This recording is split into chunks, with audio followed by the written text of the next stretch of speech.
فبشروا بمغفرة وأجر كريم.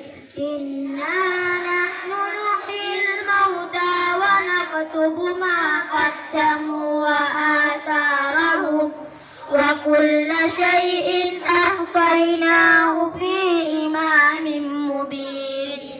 واضرب لهم مثلا أصحاب القرية إذ جاءها المرسلون إذ أرسلنا إليهم اثنين فكذبوهما فعززنا بثالث فقالوا إنا إليكم مرسلون.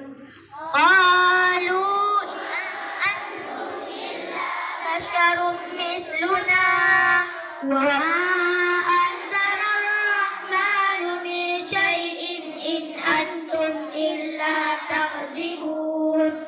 قالوا ربنا يعلم إنا إليكم لمرسلون وما علينا إلا البلاغ المبين. قالوا إنا تطيرنا بكم لئن لم تنتهوا لنرجمنكم وليمسنكم